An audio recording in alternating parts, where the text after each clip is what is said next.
Olá, meus queridos, você que está aí estudando para o Enem, vamos agora começar o nosso estudo dos espelhos esféricos. A gente vai começar primeiro falando ali do qual a diferença, quais os tipos de espelhos esféricos, e depois falar dos elementos, também dos raios particulares.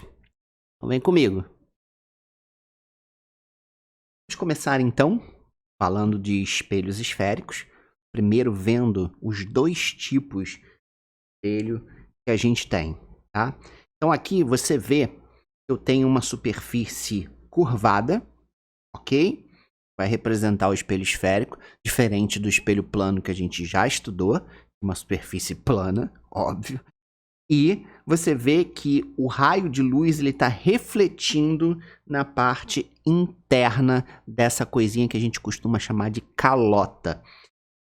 Então, quando eu tenho exatamente esse raio de luz refletindo nessa parte interna, esse espelho ele vai funcionar como um espelho côncavo, ok?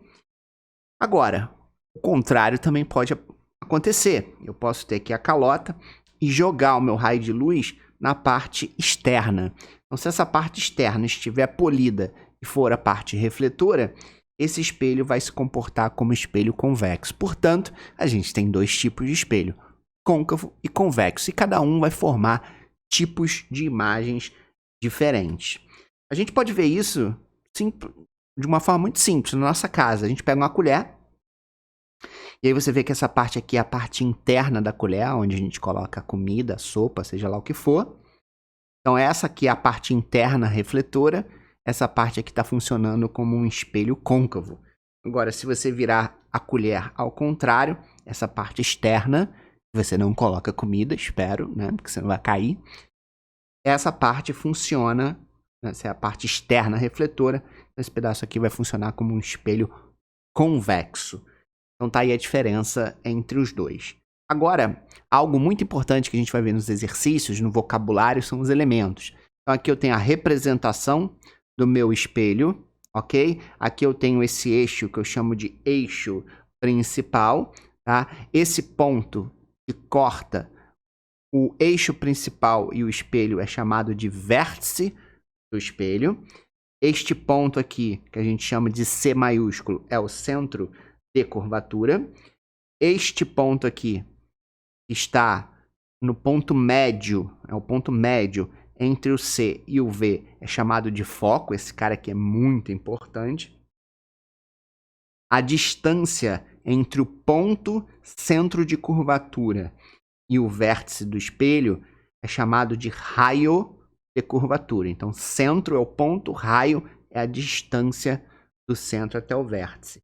E com foco eu tenho algo semelhante. Então aqui é o foco, que é o ponto, e a distância entre o foco e o espelho é o Fzinho, o F minúsculo, que a gente chama de distância focal. E uma propriedade super importante, que a gente não pode esquecer de jeito nenhum, e aparece bastante nos exercícios, é essa distância aqui, o Fzinho, ela é sempre metade do raio de curvatura, porque, claro, esse ponto foco está localizado aqui no ponto médio entre o centro de curvatura e o vértice. Por isso que essa distância Fzinho vai ser sempre metade do raio de curvatura. Agora a gente vai aprender alguns raios, como eles se comportam quando eles batem no espelho e refletem. Esses raios é legal a gente decorar, porque tem vários exercícios que são exclusivamente em cima disso. Depois, quando a gente aprender formação de imagens, é essencial que a gente lembre desse comportamento. Então, são 4 raios muito importantes. O primeiro, que talvez é o mais importante de todos, é o raio que incide paralelo ao eixo principal do espelho, vai refletir e passar pelo foco, tá?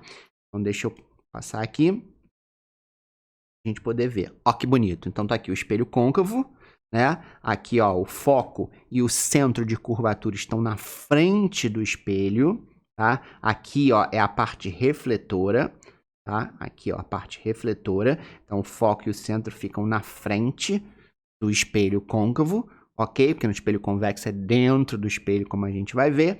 Então aqui eu tenho o primeiro raiozinho, ó, ele está chegando paralelo ao eixo principal do espelho. Então quando ele bater aqui, ele não vai refletir para cá, para qualquer canto não. Ele vai ter que passar obrigatoriamente pelo foco. Então raio paralelo passa pelo foco. No espelho convexo é algo semelhante, só que a gente tem que tomar cuidado. Repara que aqui, ó, é a parte refletora, que é a parte de fora, né, do espelho, como a gente viu, e o foco e o centro de curvatura no espelho convexo, eles ficam dentro do espelho e não fora, como acontece no côncavo. Tudo bem? Então vamos jogar o nosso raiozinho paralelo? Vamos, está aqui o raiozinho paralelo, tá? Mas presta atenção numa coisa, povo de Deus. Como o foco ele está dentro do espelho, esse raio aqui ele não vai atravessar para dentro do espelho. Ele não pode atravessar. Isso aqui não é uma coisa transparente, não é uma lente, por exemplo. Certo? Então a gente tem que fazer aqui um prolongamentozinho de mentira, tá? Porque raio paralelo passa pelo foco, mas como o raio não pode chegar lá, então a gente vai desenhar aqui, ó, de mentirinha, uma linha pontilhada. Essa linha pontilhada aqui é uma linha virtual, ok? E essa linha pontilhada está passando pelo foco. Tudo bem? E aí, quando esse raio ele refletir, no espelho convexo, os raios refletidos se espalham. No côncavo, eles convergem. Então, o que vai acontecer aqui? Esse raio vai se espalhar, mas seguindo exatamente essa linha de mentirinha aqui do foco. Ele vai fazer isso aqui, ó. Sacaram a diferença? Então, aqui no côncavo direto, o paralelo passa direto no foco. No caso do convexo, ele não pode passar pelo foco, porque o foco fica dentro do espelho. Tudo bem? Mas aí a gente faz o prolongamento desse raio passando pelo foco, e quando ele refletir, ele vai espalhar, e obviamente tem que seguir essa linhazinha aqui que passa pelo foco. Tudo bem? Então, no espelho convexo, a gente tem que sempre se preocupar com isso, tá? Aqui a gente vai ver um vídeo muito legal, que já caiu até exercício sobre isso, né? Isso aqui é um espelho côncavo, né? Você vê que parece até um plano, né? A curvatura dele é bem curtinha, mas esse aqui é curvado, tá? Não é plano, então vamos ver o que vai acontecer. Então, ele pegou aqui um newspaper, um jornal, e parece que está em chinês ou japonês ou algo semelhante. E aí ele vai lá, dá uma embrulhada aqui e pega esse espelho côncavo e aponta para o sol. E aí olha o que vai acontecer. Oh my God! What's going on? Olha, está começando a pegar fogo o papel. Oh my God! Que loucura! Por que está acontecendo isso, povo de Deus? Olha só. Fire. Dando fogo. Muito legal, né? Vamos voltar para o slide anterior. O Sol é um objeto que está muito longe do espelho. Então, praticamente todos os raiozinhos que chegam do Sol, eles chegam paralelos ao eixo principal do espelho, tá? Então, você tem vários raios chegando paralelo ao espelho côncavo. E esses raios, quando refletirem, vão todos se concentrar no foco, certo? E aí, quando ele colocou o papel bem no foco do espelho, porque aqui os raios estão se concentrando. Obviamente, ali a temperatura vai ser mais alta, porque você está concentrando a luz solar, transporta energia, né? Então, vai fazer o papel pegar fogo, tá? Uma outra construção disso, que é bem legal, que já é um exercício, é um fogão solar. Você pode construir um fogão solar. Você pega uma estrutura de madeira, um pouquinho curvada, forra, por exemplo, com papel alumínio, coloca aqui uns palitos e uma base para você colocar a panela em cima. Claro que isso aqui tem que estar virado para cima, né? Não, a panela cai. E aí você coloca essa estrutura e a panela exatamente no foco. E aí você concentra os raios de luz do sol nessa posição e, consequentemente, você consegue aí, enfim, fazer comida, como se fosse um fogão, sem ter necessidade de ter gás ou energia elétrica. Tudo bem? Então, muito legal. Então, isso é importante, que já caiu em questão por aí também, tá? Agora a gente vai ver o segundo raio. O segundo raio, ele é o inverso do primeiro. Então, muito tranquilo. O raio que incide pelo foco vai refletir no espelho paralelo ao eixo principal. Então, lembra que o primeiro é paralelo, passa pelo foco. Agora, o contrário. Passa pelo foco, volta paralelo. Então, ó, muito simples, no espelho côncavo, ó, passou pelo foco, bateu, refletiu paralelo ao eixo principal, que é exatamente o inverso do outro, né? No espelho convexo, a gente tem que tomar aquele cuidado, né? Então aqui, ó, você vê que o raiozinho ele está apontando para o foco, porque ele não pode chegar até o foco, porque o foco está dentro do espelho. Tá? Então, se a gente prolongar aqui de mentirinha, você está vendo que esse prolongamento está chegando no foco. Então, quando ele refletir, ele vai refletir paralelo ao eixo principal do espelho. Então, paralelo passa pelo foco, reflete paralelo. Um é o contrário do outro. Terceiro, agora se o raiozinho passar pelo centro de curvatura, ele vai refletir e vai voltar pelo mesmo lugar, ou seja, ele vai voltar pelo centro de curvatura também. Olha que fácil.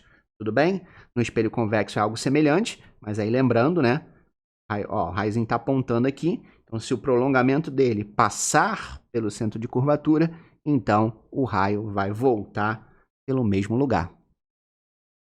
Quarto e último raio particular, o raio que incide pelo vértice. Então, olha só, ele bateu aqui, tá? Isso aqui você está formando um ângulo θ. E aí, quando ele bater, é como se tivesse um mini espelho plano aqui, tá? Ele vai refletir, formando o mesmo ângulo θ. Certo? Como se fosse a lei da reflexão, né? Os ângulos aqui são iguais. Tudo bem? E aí, no convexo, não precisa nem se preocupar, porque é a mesma coisa, né? Aqui, ó. Vai bater aqui no ângulo θ e vai voltar no ângulo θ também. Então, estão aqui os 4 raios particulares, que é muito legal e muito importante a gente decorar para os exercícios.